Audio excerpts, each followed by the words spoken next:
uzima. Because of the name of Jesus. Kwa ajili ya jina la Yesu. We worship you today. Tunakuabudu leo. We exalt your name. Twalitukuza jina lako. Because in you we have life. Maana ndani yako tunao uzima. As we share this word today, tunaposhiriki neno hili leo, it is the good news. Ni habari njema. We are sharing the power of God. Tunashiriki nguvu za Mungu. And we refuse to die. Na tunakataa kukufa. We shall live and declare the wonders of the Lord. Tutaishi na kutangaza matendo ya Bwana. The church Kanisa is not a building. Sio jengo. The church is a person. Kanisa ni mtu. It is an assembly of 2 or 3 in the presence of the Lord. Ni kusanyiko la wawili au watatu katika uwepo wa Mungu. The church is made up of disciples. Kanisa limetengenezwa na wanafunzi. And we trust you. Na tunakutumainia. From whichever quarters we are, mahali popote tulipo, the church is protected. Kanisa limelindwa. The church is strong. Kanisa liko dhabiti. The church is not dead. Kanisa halijakufa. The church is alive and well. Kanisa liko hai na salama. In Jesus' name. Katika jina la Yesu. And we said amen. Na tusema amina. Hallelujah. Hallelujah. I appreciate you, Rema Voices. Na pongezeni wana Rema Voices. In the name of Jesus. Kwa jina la Yesu. Thank you media, thank you technicians. Asante media, asante ambao wanashughulikia vyombo. Thank you Sunday school. Asante walimu wa shule ya Jumapili. Thank you all the people who are disciples in diaspora. Asante wote ambao ni wanafunzi kule uhamishoni. Actually now we are all in diaspora. Kwa hakika tuko kote katika uhamisho. Diaspora means we are scattered all over the world. Uhamishoni inamaanisha kwamba tumetapakaa kote kote duniani. Today, tunaposhiriki leo, kindly take your seats. Tafadhali tuketi. As we share today, tunaposhiriki leo, we are defining who a disciple is. Tunafafanua mwanafunzi ni nani. Because many times people who go to church buildings are thought to be disciples. Maana mara mingi watu wengi ambao wanaenda kwa jengo la kanisa wanawaziwa kuwa wanafunzi. We have many people with names that are found in the Bible. Tuko na watu wengi ambao kuna majina ambayo yanapatikana katika Biblia. Na wanaitwa Wakristo. But then the way they live, lakini mtindo wa maisha yao, they may not be Christians. Pengine wasiwe ni Wakristo. Hallelujah. Hallelujah. That's not our concern today. Hiyo sio haja yetu siku ya leo. Our purpose is to encourage somebody to understand you are a disciple of Jesus. Makusudi yetu ni kumtia moyo mtu ya kwamba wewe ni mwanafunzi wa Yesu. Understand that being a disciple of Jesus, nafahamu ya kwamba kwa mwanafunzi wa Yesu, does not stop by you not being in a church building. Haikomei kwa wewe kutokuwa kwa jengo la kanisa. Hallelujah. Because there are people who might be so scared. Maana kuna watu wengi ambao wanaweza kuwa na uoga sana. Now that I'm not in a church building, sasa siko katika jengo la kanisa. Am I still a disciple? Je, mimi bado ni mwanafunzi? I want to encourage you. You are a disciple. Nataka nikutie moyo wewe ni mwanafunzi. You have never backslidden. Hujairudi nyuma kwa wokovu. Because Jesus lives in you. Maana Yesu anaishi ndani yako. Hallelujah. Hallelujah. Irrespective of what you're going through. Licha ya kila ambacho unapitia. Jesus lives inside of you. Yesu anaishi ndani yako. Hallelujah. Hallelujah. You are a disciple. Wewe ni mwanafunzi. Who is a disciple? Mwanafunzi ni nani? A disciple is a learner. Mwanafunzi ni msomi. Is a student. Ni mwanafunzi. And in Greek we have the word martyr. Katika Kiyunani tuko na neno martyr. M-A-R-T-Y-R-S. M-A-R-T-Y-R-S. Hallelujah. Hallelujah. A martyr.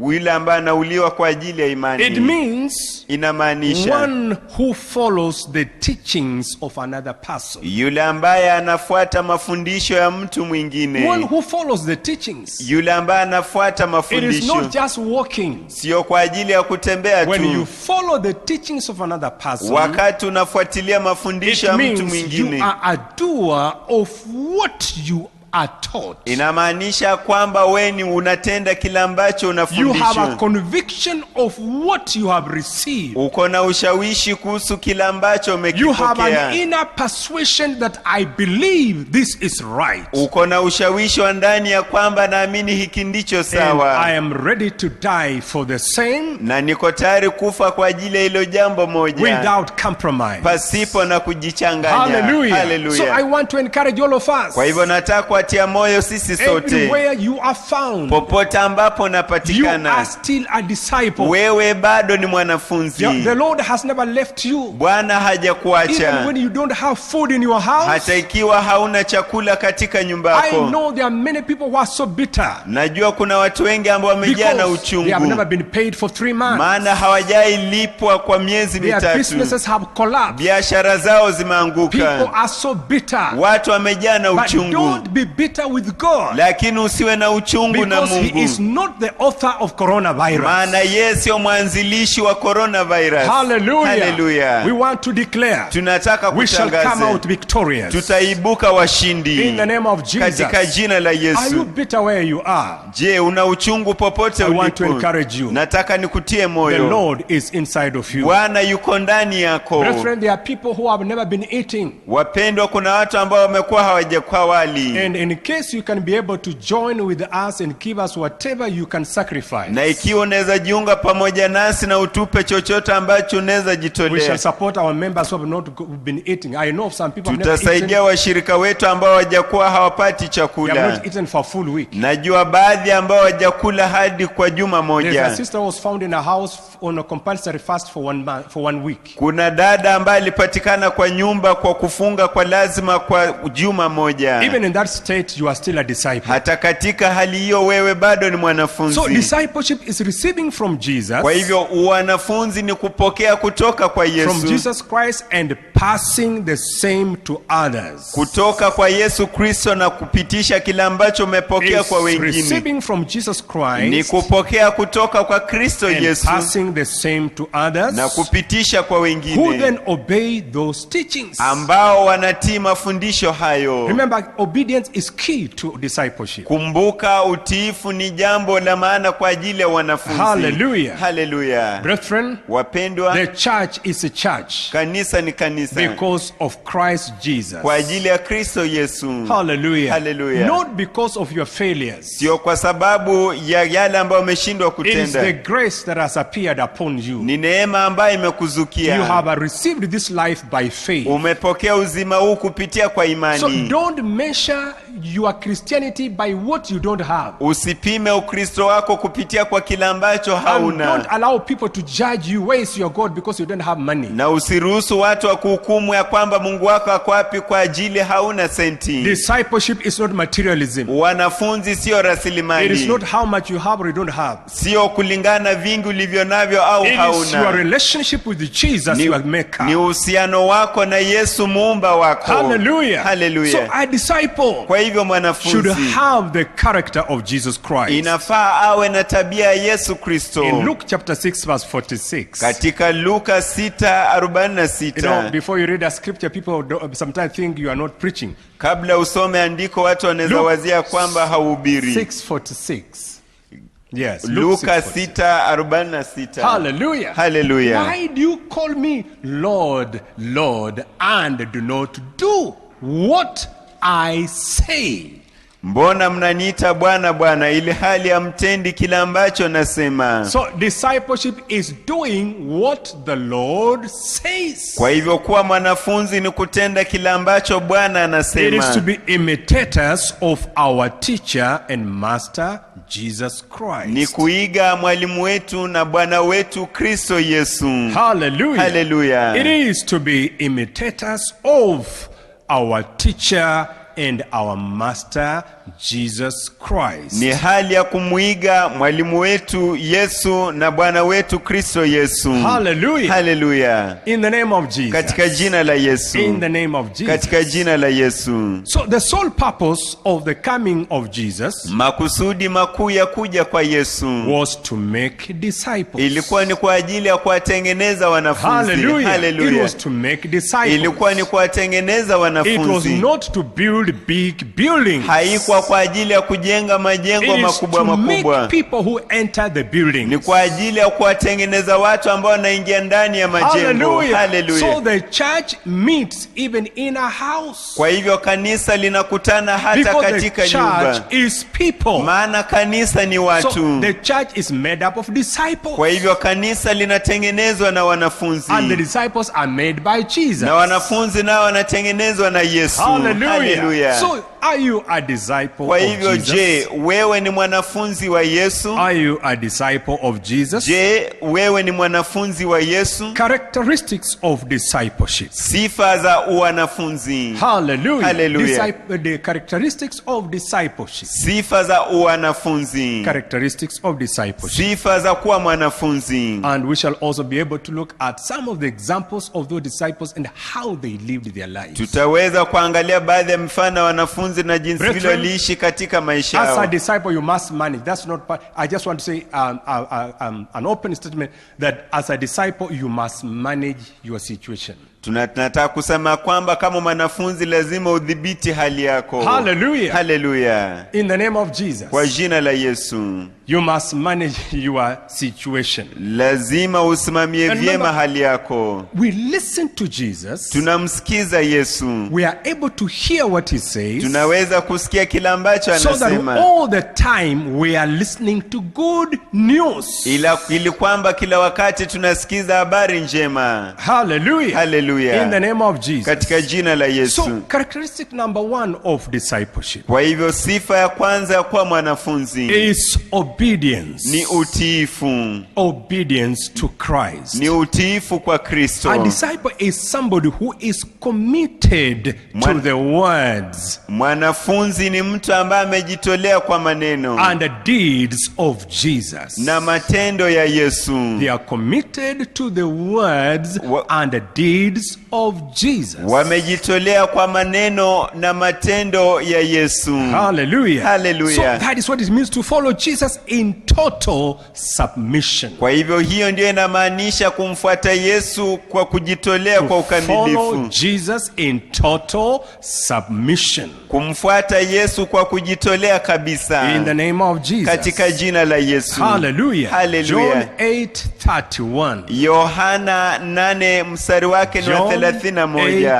8:31. Yohana 8:31. In the name of Jesus. Katika jina la Yesu. We are talking about discipleship. Tunazungumzia kuhusu wanafunzi. Who is a disciple? Mwanafunzi ni nani? Characteristics of discipleship. Sifa za kuwa mwanafunzi. For those who are following us. Kwa wale ambao wanatufuatilia. We are talking about who a disciple is. Tunazungumzia kuhusu mwanafunzi ni nani. To encourage you. Kutia moyo. Because don't stop being a disciple because you have never come to a church building. Usikome tu kuwa mwanafunzi maana hujakanyaga kwa jengo la kanisa. Hallelujah. Hallelujah. Don't get out of your marriage. Usitoke nje ya ndoa yako. Because now you don't go to a church building, nobody follows you. Maana sasa uendi kwa jengo la kanisa, hakuna mtu ambaye anakufuatilia. Do not become careless with your life. Usiwe mtu ambaye humaanishi na maisha yako. Because life will be there even after corona. Maana maisha yatakuwepo hata baada ya corona. And that is not the only pandemic, there are other pandemics that might come in the future. Na hiyo sio janga peke yake, pengine kuna majanga mengine ambayo yatakuja mbeleni. So we must survive this crisis. Kwa hivyo lazima tuishi kuyashinda janga hili. Make up your mind not to die. Fanya uamuzi wako kutokufa. As we observe the social distance, tunapoangalia masharti ambayo yamewekwa, we must live our lives. Lazima tuyaishi maisha yetu. I want to say it's not enough to stay in your house. Nataka kusema haitoshi tu kukaa katika nyumba yako. Stay in your house but come out of your house and do something. Kaa katika nyumba yako, toka kwa nyumba yako na utende Because kitu. you might be buried in your house. Maana pengine utazikwa ndani ya nyumba yako. You will never get food as you stay in your house. Hautapata chakula ukibakia ndani ya nyumba yako. You must get out of your house and make use of your hand. Lazima utoke ndani ya nyumba yako na utumie mikono yako. Make use of your head. Tumia akili zako. And sometimes you can switch off the TV if it discourages you. Na wakati mwingine unaweza zima runinga ikiwa inakushusha moyo. You are never called to listen to the television. Haukuitwa kwa ajili ya kusikiza au kutazama runinga. To listen to the word. Uliitwa kwa ajili ya kulisikiza neno. Now who said you are obliged to be a TV follower? Nani alisema kwamba umekewa lazima uwe mfuasi wa runinga? I only listen to what will build me. Nasikiza tu kile ambacho kitanijenga. Because listening to bad news for 3 months can kill anyone. Maana kusikiza habari mbaya kwa miezi mitatu inaweza kumuua mtu yoyote. Choose to listen to the right thing. Chagua kusikiza mambo ambayo yanafaa. And somebody say hallelujah. Na mtu sema hallelujah. Are we together saints? Je, tuko pamoja watakatifu? On the same on obedience. Let's first of all look at this one here. Tuangalie humsari hapa kwanza. To the Jews who had believed him, kwa Wayahudi ambao walimwamini, Jesus said, Yesu akasema, if you hold to my teaching, ikiwa mtashikilia fundisho langu, you are really my disciples. Kwa hakika nyinyi ni wanafunzi wangu. And somebody say hallelujah. Na mtu sema hallelujah. If you hold on my teaching, ikiwa mtashikilia mafundisho yangu, don't go by how you feel. Kwa hivyo usienende jinsi vile unaishi. Don't go by what you are seeing. Usienende kulingana kile ambacho unaona. Sometimes the news we hear are so devastating. Wakati mwingine habari ambazo tunasikiza zinatushusha moyo sana. Choose to hear the news of Jehovah. Lakini chagua kusikiza habari ya Yehova. I will not die. Na tutakufa. I will live and declare the wonders of the Lord. Nitaishi na kutangaza maajabu ya Bwana. I will observe every social distance and whatever that have been given by the Ministry of Health. Nitaangalia na kutazamia kila masharti ambayo yametolewa na idara ya afya. But life does not stop with that. Lakini maisha haikomi na hayo. We must obey God's word. Lazima tulitii neno la Mungu. Hallelujah. Hallelujah. Obedience is key. Utiifu ni swala la maana. And somebody say hallelujah. Na mtu sema hallelujah. In the name of Jesus. Kwa jina la Yesu. In the name of Jesus. Kwa jina la Yesu. John 15 verse 7. Yohana 15 mstari wake ni wa 7. Characteristics of discipleship. Sifa za kuwa mwanafunzi. Shall look only at 3 and look at exactly how some of those disciples lived. Tutaangalia 3 na kisha tuangalia aswa jinsi vile baadhi ya wanafunzi hao waliishi. Hallelujah. Hallelujah. So that we understand how did they manage a crisis. Ili kwamba tupate kufahamu waliezaje kuishi katika shida na kuishinda. In the name of Jesus. Katika jina la Yesu. Because we must, when we study the Bible, we must get examples. Tunapojifunza Biblia lazima tupate mifano. How did those men and women manage their lives at that time of wanawake hao na wanaume hao walipataje kuishi katika wakati wa janga? The church many times, kanisa mara nyingi, has been taught how to be successful. Imefundishwa jinsi ya kufanikiwa. And the success has been packaged to mean money. Na ufanisi huo umeundwa kwa ajili ya kumaanisha pesa. But we have never sometimes been taught on how to manage problems. Lakini wakati mwingine hatujafundishwa jinsi ya kudhibiti shida. How to live a life of endurance. Jinsi ya kuishi maisha ya uvumilivu. That is obedience. Huo ni utiifu. Hallelujah. Hallelujah. How to wait until results come. Jinsi ya kusubiri hadi matokeo yaje. We have been taught instant miracles. Tumefundishwa miujiza mara moja. And when miracles don't come, we give up in life. Na wakati miujiza haingii tunakata tamaa maishani. Discipleship is not about miracles. Wanafunzi haihusu miujiza. Miracles follow disciples. Miujiza inawafuata wanafunzi. Disciples don't follow miracles. Wanafunzi hawafuatilii miujiza. We must create our own miracles. Lazima tujenge miujiza yetu wenyewe. When they don't come, we follow Jesus. Na wakati haiji tunamfuata Yesu. And some say hallelujah. Na mtusema hallelujah. These signs will follow them that believe. Ishara hizi zitawafuata wale ambao wanaamini. In the name of Jesus. Kwa jina la Yesu. If you remain in me and my words remain in you. Ninyi mkikaa ndani yangu na maneno yangu yakae ndani yenu. Ask whatever you wish. Ombeni lolote mtakalo. And it will be given. Na mtatendewa. That is good news. Hiyo ni habari njema. When we remain in the Lord. Wakati tunabakia ndani ya Bwana. We can have the confidence to go to him. Tunaweza kuwa na ujasiri wa kwenda kwake. Our Father, we need this. We are in problems. Na tumuulize Baba, tunahitaji jambo hili, tuko katika shida. Nataka nikutie moyo popote ulipo. Remain in the Lord and pray. Bakia ndani ya Bwana na uombe. The Lord will answer our prayers. Bwana atayajibu maombi yetu. The Lord will heal us from every problem. Bwana atatuponya kutoka kwa kila shida. The Lord will lift us up. Bwana atatuinua juu. Regardless of what we are going through. Licha ya kila ambacho tunapitia. Jesus is on the throne. Yesu yuko kwenye kiti cha enzi. He has never died. Hajai kufa. He died once and he will never die alikufa again. mara moja na hata kufa Jesus tena. is alive and well. Yesu yuko hai na He is mzima. interceding for the church. Analiombea He is seated kanisa. on the right hand side of the Father. Ameketi mkono wa kuume wa Baba. And he lives inside of Na us. anaishi ndani yetu. Your faith is crucial Imani yako ni ya in maana living a life of discipleship. katika kuishi maisha And kwa someone mwanafunzi. said, hallelujah. Na mtu sema haleluya. You will make it in Utafaulu spite of your situation. licha ya hali yako. In the name of Jesus. Katika jina la Yesu. Hallelujah. Hallelujah. Where are you abiding? Je, ni wapi ambapo Number unadumu? 2 characteristic of discipleship. Sifa ya pili ya kuwa mwanafunzi. They love one another. Wanapendana mmoja kwa Brethren, mwingine. in a crisis you can end up hating other people. Wapendwa, wakati wa shida unaweza ishia ukiwachukia watu A wengine. disciple must always love another person. Mwanafunzi lazima ampende mwenzake. Hallelujah. Hallelujah. In a crisis we become bitter. Wakati wa janga tunakuwa na uchungu. Sometimes we become jealous. Wakati mwingine unakuwa na In a usuda. crisis we become judgmental. Wakati wa janga tunakuwa watu wa We kuhukumu. begin to blame every other person Tunaanza kumlaumu kila mtu yoyote for awaye, making us to be where we are. kufanya kuwa sisi I pale want to tulipo. encourage somebody. Nataka kumtia moyo mtu. Love somebody. Mpende mtu. And your life will never remain the same Na maisha yako again. hayatabaki kuwa vile. Whenever you are stressed in life, Mahali popote ambapo unafinyiliwa go maishani, out and encourage somebody. toka nje na umtie You moyo will mtu. discover you are already healed. Na utatambua tayari Whenever you umepona. lock yourself in the bedroom Unapojifungia kwenye chumba cha kulala, because you are stressed, maana wewe umefinyiliwa you na will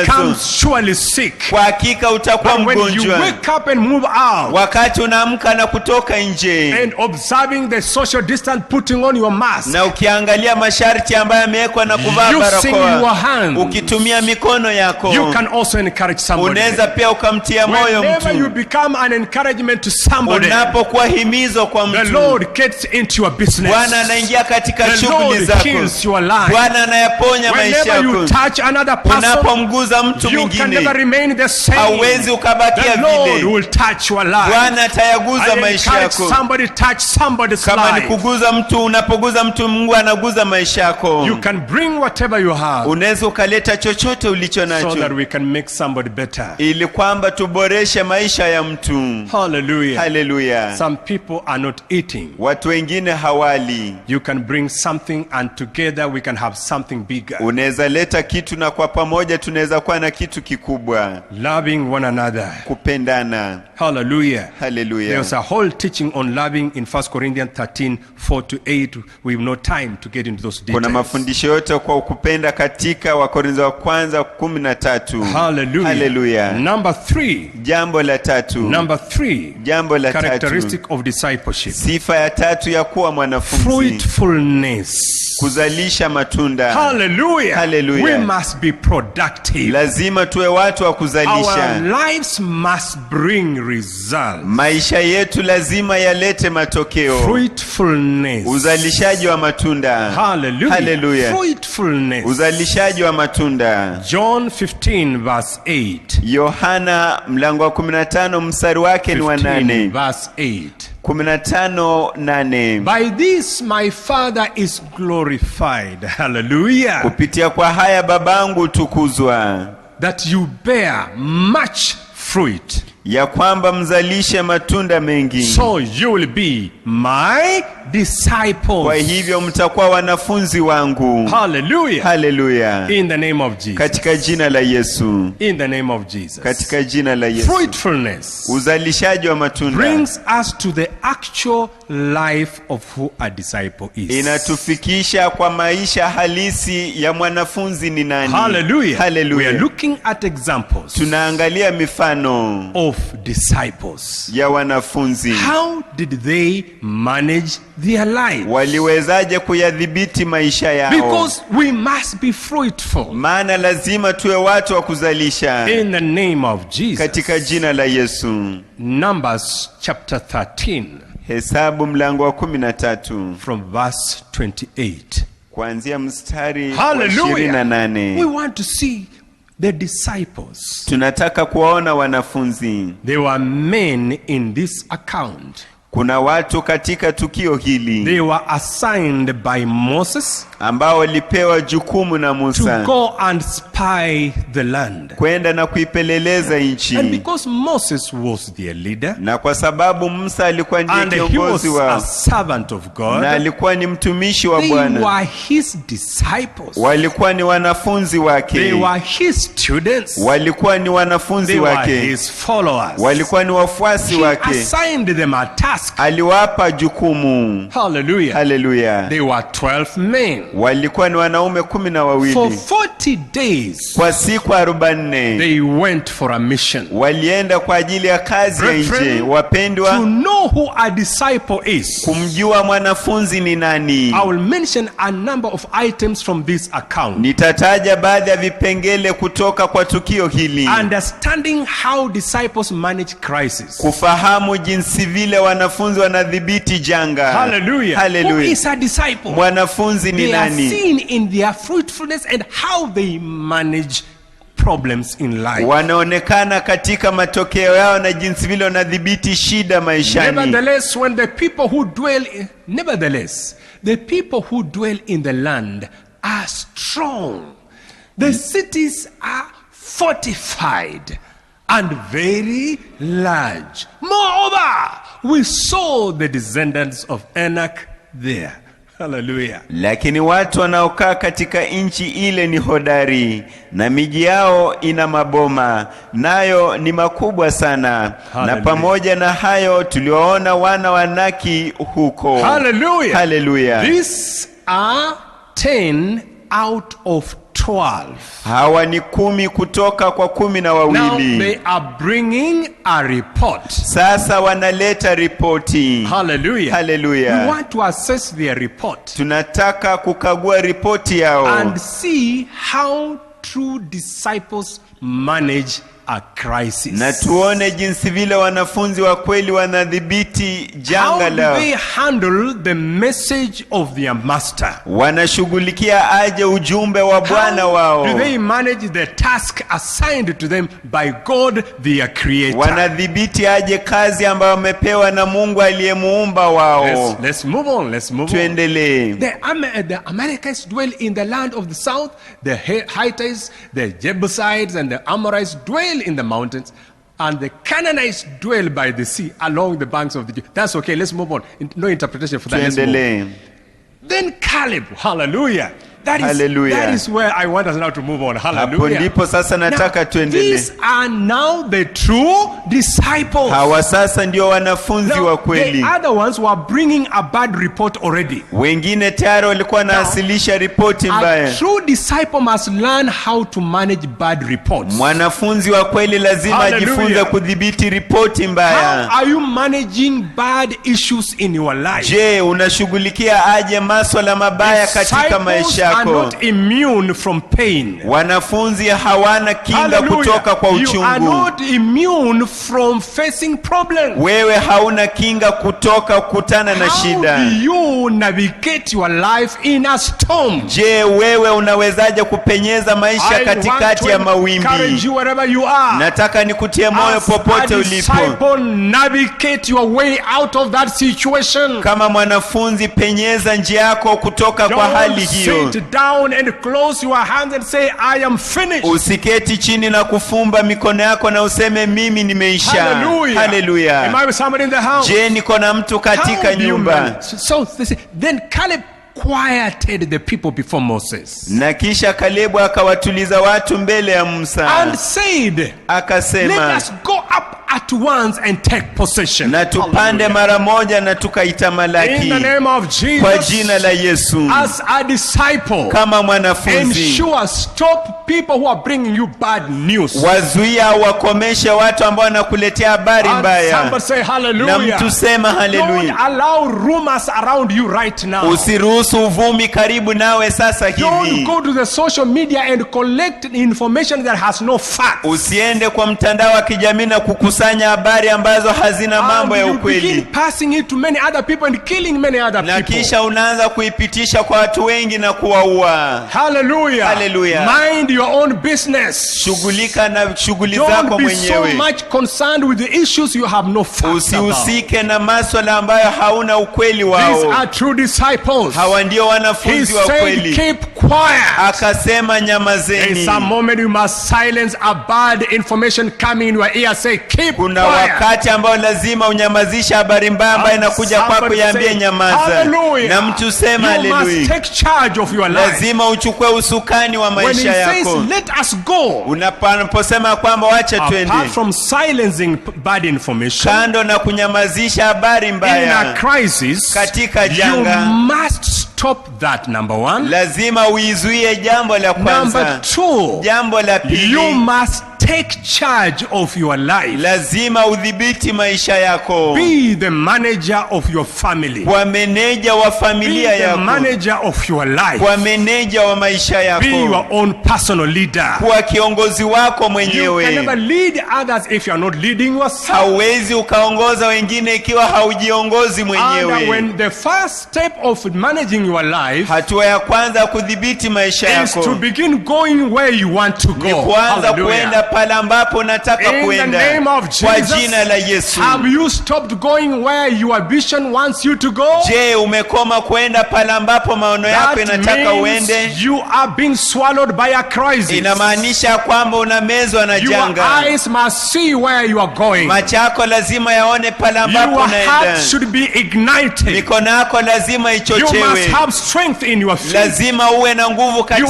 miguu hands must yako. be strong. Mikono yako lazima iwe na You must nguvu. move and go to where you want to Lazima go. usonge na uende pale And ambapo someone unataka said, kwenda. hallelujah. Na mtu sema Are you haleluya. going to where God wants you to go? Je, unaelekea pale ambapo Mungu Oh, anataka uende, you have stopped au umekoma because of a crisis. kwa ajili ya Are baa? you doing? He said, let us go and take. You must be doing it. Akasema kwamba wacha twende na chukue. Lazima uwe You unatenda. must do what God has told you to do. Lazima utende kile ambacho Mungu You amekwambia. must become what God wants you to become. Lazima ufanyike kile ambacho Mungu anataka He uwe. said, let us go. Akasema wacha tuende. And by silencing those Na people, kupitia kwa kunyamazisha watu you hao, can never navigate your life out of a crisis hauwezi ukapenyeza maisha yako kutoka kwa janga unless you disconnect from the wrong people. hadi ujitenge kutoka kwa watu Caleb wabaya. is telling these people and Joshua, Kalebu anawaambia watu akiwa pamoja na forget Yoshua, about these 10 guys. sahauni kuhusu watu hawa Let's 10. now move on. Wacha sasa tusonge So mbele. long as you keep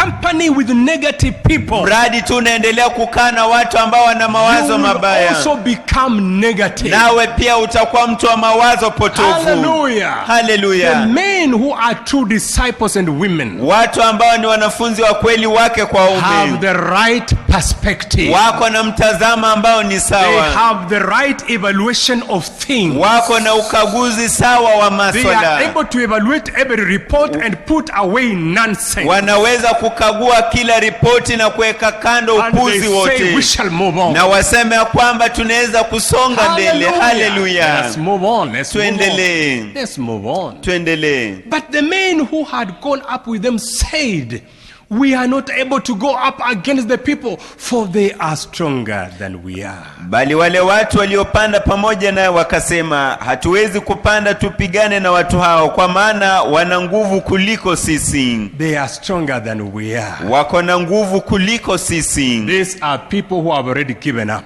Hawa ni watu ambao tayari wamekata tamaa. To manage your crisis, Kudhibiti baa au janga ulilonalo, don't give up. usikate tamaa. These are dead people as much as they are physically walking. Hawa ni watu ambao tayari wamekufa licha ya kwamba kimwili They wanatembea. are already dead. Tayari wamefariki. They are hopeless. Hawana In other tumaini. words, keep your hope alive. Kwa maneno mengine, eka tumaini yako ikuwe In hai. a crisis, keep your hope alive. Ndani ya janga, eka tumaini yako ikuwe hai. These ones have no hope. Hawa hawana And tumaini. somebody has said, Na mtu amesema, the best thing to do to a hopeless person jambo bora la kumtendea mtu mtu ambaye amepoteza is matumaini to bury that person. ni kumzika mtu huyo. Don't allow situations to bury you. Usiruhusu hali zikuzike. That's why Paul told Timothy in 2 Timothy. Ndio maana Paulo akamwambia Timotheo katika Timotheo wa pili. Hallelujah. Hallelujah. He says, stir up the gift that is in you. Anasema kwamba chochea kipawa kilicho ndani yako. Hallelujah. Hallelujah. Stir up that gift Chochea kipawa to hicho manage a crisis kwa ajili ya kudhibiti as a janga. disciple. Kama mwanafunzi, Check inside of you. badilisha ndani yako. Analyze the gifts you have. Tathmini vipawa ulivyo Analyze your navyo. potential. Kagua uwezo ulio nao. Analyze your abilities. Kagua nguvu ulizo These nazo. are men who had lost their gifts. Hawa ni wanaume ambao walikuwa wamepoteza vipawa They vyao. were sitting on their potential. Walikuwa wanakalia uwezo walio nao. Caleb and Joshua, Lakini Kalebu na when they are Yoshua saying let us go, wanaposema wacha they tuende, have ignited their potential. wamechochea nguvu walizo They have nazo.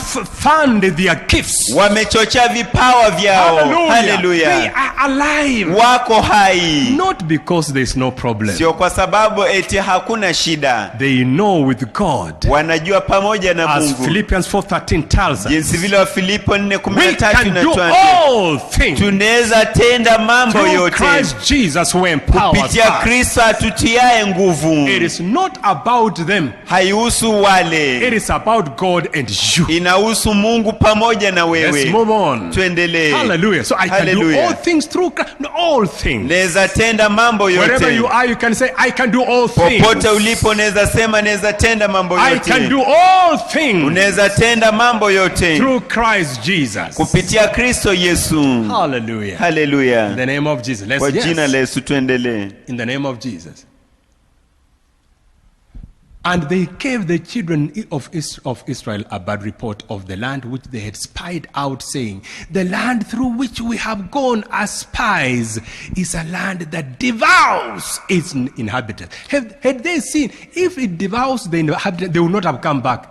Kama kweli na wale ambao wanaishi ndani They hawangerudi, would have been swallowed. wangemezwa. Brethren, a Wapendwa, lot of the report people are telling you is not true. nyingi ya ripoti ambayo watu wanakuambia sio kweli. In the name of Jesus. Kwa jina la Yesu. In the name of Jesus. Kwa jina la Yesu. Hallelujah. Hallelujah. In the name of Jesus. Kwa jina la Yesu. In the name of Jesus. Kwa jina la Yesu. A lot of the report is not true.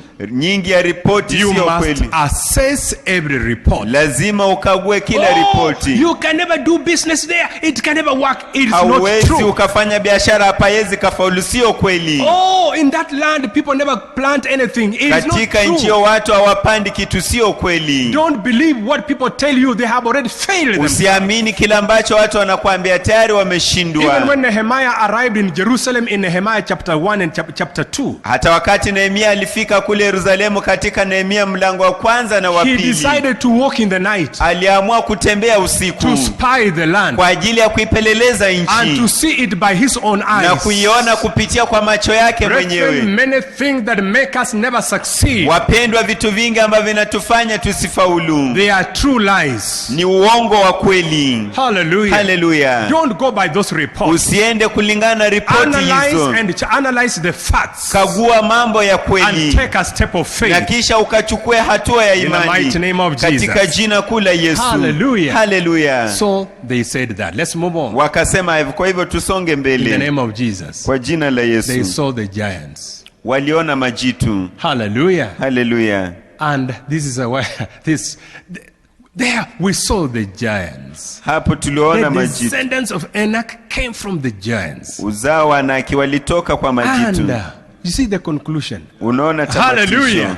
When you reach that conclusion, it doesn't matter how many prayers and anointing you'll be given. Ukifikia mwisho, kama haijalishi maombi na upako kiwango kipi ambao umefikia, You are already organizing a burial service for yourself at that tayari level. wewe unatayarisha ibada ya mazishi kwa ajili yako mwenyewe. And we were like grasshoppers in our own sight, our own. na tulikuwa kama panzi machoni petu wenyewe, and so we are in their sight. na kwa hivyo ndivyo tulivyo machoni pao. See the impact of that report. Ona waathiri wa ripoti 14 hiyo. verse number 1. See the impact. 14 mstari wa kwanza. Hallelujah. Ona waathiri wake. Could this be the state of many Kenyans right now? Je, hii inaweza kuwa ndio hali ya Wakenya wengi That is sasa what hivi? happens when you listen to bad reports. Ndio kile ambacho kinatendeka wakati unasikiza You ripoti must mbaya. choose to obey Romans 10:17. Lazima uchague kutii Warumi 10:17. Faith comes by hearing, and hearing the word of the Lord. Imani huja kwa kusikia na kwa kusikia neno la Mungu. So all the congregation lifted up their voices Kwa hivyo umati wote ukainua sauti yote and cried, na kisha wakalia, and the people wept that night. na watu wakatoa machozi usiku People ule. who are weeping cannot go to the land. Watu ambao wanalia hawezi wakaenda kule They nje, cannot open their shops. hawezi wakaenda katika They duka cannot be a zao, blessing to their children. hawezi wakawa baraka kwa watoto These wao. are already funerals that have nobody who has died. Hii tayari ni mazishi ambayo haina mtu ambaye This amefariki. could be the case of many people in their houses. Inaweza kuwa hii ndio hali ya watu wengi katika nyumba As zao. we close, I want you Tunapotamatisha, to change the scenario. nataka ubadilishe matukio. Hallelujah. Hallelujah. You are not feeble, you are strong. Wewe sio mtu dhaifu, una That's nguvu. why Acts 1:8 says, and you receive power. Ndio maana Matendo ya Mitume 1:8 nasema kwamba mtapokea Power nguvu. of the Holy Spirit Nguvu za Roho does Mtakatifu. not only live in a church building. Haishi tu katika jengo la You kanisa. are empowered in your house. Umepewa uwezo You katika are nyumba yako. empowered in the marketplace. Umepewa uwezo kule Because nje. you have the Holy Spirit. Maana unaye Roho You will Mtakatifu. receive power. Utapokea nguvu. Power is inner strength of character. Nguvu ni uwezo wa ndani katika To be tabia. bold to exercise authority. Kuwa na ujasiri wa kuweka mamlaka katika Power matendo. is inner strength of character. Nguvu ni uwezo wa ndani wa tabia. To be bold and exercise authority Kuwa na ujasiri wa kuweka mamlaka katika matendo. in a crisis. Katika janga. Inner strength is the power. It is the, Nguvu za ndani it's ni the inner uwezo. strength of character. Ni nguvu za ndani za tabia. To be bold. Za kuwa na To ujasiri. exercise Kwa ajili ya kutenda authority. mamlaka. You will ignite inner power Utachochea nguvu zilizo ndani. because of the Holy Spirit. Kwa ajili ya Roho Mtakatifu. You are at home, Uko but the nyumbani, Holy Spirit is with you. lakini Roho Mtakatifu yuko ndani yako. You have power. Uko na nguvu. These guys, Caleb and Joshua, had power. Watu hao Kalebu na Yoshua walikuwa na nguvu. Hallelujah. They Hallelujah. had boldness Walikuwa na in ujasiri. the name of Jesus. Kwa jina la So Yesu. they were productive. Kwa hivyo walikuwa watu wa But kuzalisha. ensure you are listening to good news. Lakini hakisha kwamba unasikiza habari njema. Romans 10:10. Warumi 10:10. Utilize every opportunity. Tumia kila fursa ulio nayo. Ecclesiastes 9:11. Mhubiri 9:11. Utilize every opportunity. Tumia kila nafasi ulio nayo. This was an opportunity for Caleb and Joshua. Hii ilikuwa ni nafasi ya Kalebu na When Yoshua. people are seeing giants, they said, let's go at Wakati once. watu wanaona majitu akasema kwamba wacha tuende mara moja. You have to see an opportunity in a crisis. Lazima uone nafasi ndani ya By janga. the end of this, whether this crisis will, we don't know how long, but what we know is that after everything, you must live your life. Hatujui ni mwisho upi, lakini tunajua baada ya kila kitu lazima uyaishi maisha See yako. an opportunity. Ona nafasi. Build a house. Jenga nyumba. Begin some business, even if it is 100 shillings. Anzisha biashara hata kama ni shilingi Move around 100. and make your feet to work. Tembea na fanya miguu yako ifanye Go kazi. somewhere and cut some grass. Enda mahali na ufyeke You can nyasi. push a wheelbarrow for people who Unaweza are busy. ukasukuma toroli. It doesn't reduce you to be a nothing. Haikupunguzi kwa mtu ambaye ni In the bure. name of Jesus. Kwa jina la Yesu. We shall carry on from there. Tutaendeleza kutoka hapo. Hallelujah. Hallelujah. In the name of Jesus. Kwa jina la We've Yesu. talked about discipleship. Tumezungumzia kuhusu kuwa mwanafunzi. Brethren, you Wapendwa, have power to what you see. uko na nguvu kwa kile ambacho unaona. Don't allow what you see to destroy you. Usiruhusu kile ambacho unaona You have kikuharibu. power to what you hear. Uko na nguvu kwa kile ambacho You unasikiza. can decide what not to hear. Unaweza amua ni nini ambacho And usisikize. brethren, Na wapendwa, change your confession. badilisha kile ambacho Don't speak unaungama. like the 10 spies. Usizungumze kama wapelelezi 10. Unapokutana na watu, corona imetuua na naishi.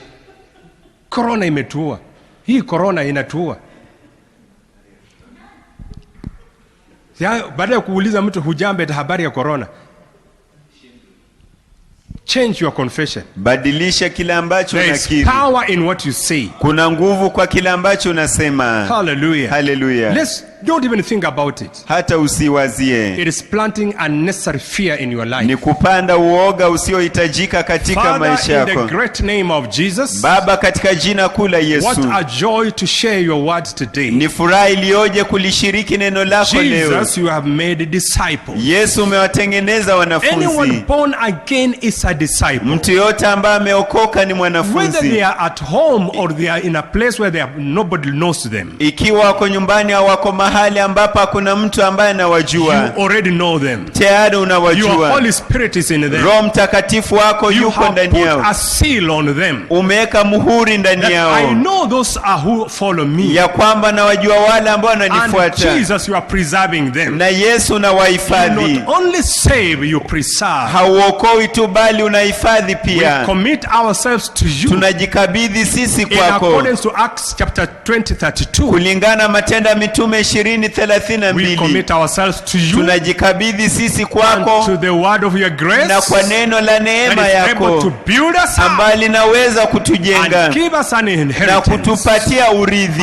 among the sanctified. miongoni mwa If you waliotakasika. don't know Jesus, Kama haumjui you can say, Yesu, Lord unaweza Jesus, ukasema, Bwana Yesu, in this crisis, katika janga I hili want to know you. ninataka I kukujua. accept you, Jesus. Ninakukubali Yesu, Open my eyes fungua macho to yangu know you. kukujua, In Jesus' name. katika jina la Yesu. Amen. Amen. Whichever place you are, Mahali popote may the Lord ulipo, bless you so much. Bwana kubariki sana. We worship your name, O God. Twaliabudu jina lako Bwana. We worship your name, Twaliabudu Lord. jina lako Bwana.